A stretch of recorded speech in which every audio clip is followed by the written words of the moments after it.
Hello Monday, World Economic Newsing, and this chart. National debt from 1940 to present. Starting the gallop, Bush 2 passes the baton to Obama, and it is a shocking chart. I'm only just about going to get it onto the slideshow on the website. It is shocking. That's it. Los Angeles Times, California jobless rate ticks up to 12.5%. California adds just 4,900 jobs in December, with the government and construction sectors shedding thousands of positions. LA County's unemployment rate hits 13%. CVBT, which is, well, I forget. Central Valley Business Times. California's fiscal emergency is redeclared. California remains in a fiscal emergency, says Governor Jerry Brown, issuing an official proclamation to that effect, echoing one issued last year by his predecessor, Arnold Schwarzenegger.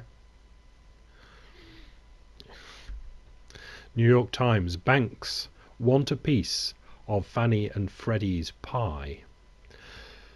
As the Obama administration prepares a report, which is it's late, on the future of Fannie Mae and Freddie Mac, some of the nation's largest banks are offering a few suggestions. I think the banks are a bit cheeky, to say the least. New York Times again, economy. A path is sought for states to escape their debt burdens. Policymakers are working behind the scenes to come up with a way to let states declare bankruptcy and get out from under a crushing debts, including the pensions they have promised to retired public workers. It's just... It's what do you say? I think the American politicians are just lighting matches and throwing them around, and there's an awful lot of dry tinder around, and a few gas-soaked rags. It's going to go woof. Business Insider, The Wire. Shep Smith scolds his viewers. What do you want to do? Let Illinois go bankrupt? I think this is, Fox News. And Shep says, I know, I hear what you're screaming already. Let them default. Well, what do you mean, let them default? Do you know how many people work for the state? What happens when they default and they don't have work anymore? I thought that to be the sort of thing that Fox News would approve of, but at least he's got the brains to ask that question. The New Yorker, Irrationality, John Cassidy, article entitled Obama's Bailout Boys. The announcement that General Electric's boss Jeffrey Immelt is replacing the former Fed chairman Paul Volcker on a revamped White House advisory board isn't exactly news, but it raises an interesting question about Obama's revamped economic team.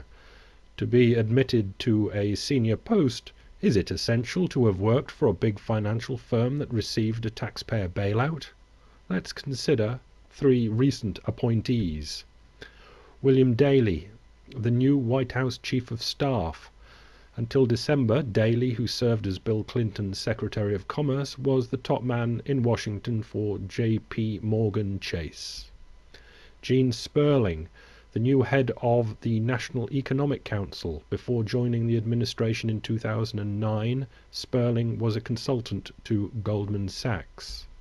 Jeffrey Immelt. GE is usually thought of as an industrial corporation, but it is also a big bank in disguise. In recent years, its GE finance arm has provided more than half its revenues. In November 2008, at the height of the financial crisis, the Federal Deposit Insurance Corporation, FDIC to me, agreed to guarantee bonds issued by GE Capital, and in the following 7 months, the firm issued almost $90 billion worth of debt that was backed by the US taxpayer. I'm new to all this, but apparently I'm reading that many people for a long time now have considered the Washington system to be a complete joke. I'm just catching up. Canoe.ca, Canada. Teachers asked to skip raise and cut hours Fort McMurray's school superintendents say they are wary about ongoing talks between teachers' unions and the province, asking teachers to forego a pay rise in exchange for less instructional time. It's biting everywhere.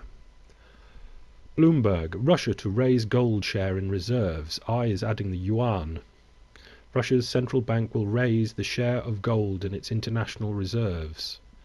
First Deputy Central Bank Chairman Alexei Yuliakayev said, "We've increased our gold investment in gold during the last several years, and we will continue to move in the same direction in the future. Gold is a natural part of the reserves." Yo, Alexei, go boy. The Telegraph co-UK, Brazil slams brakes on to curb inflation, risks hot money tsunami. Brazil has raised interest rates sharply following China and India and a host of countries across the emerging world enacting to curb inflation and counter the flood of dollar liquidity from the United States. The Economist, cost of living, what is behind this rising inflation, gives us a chart.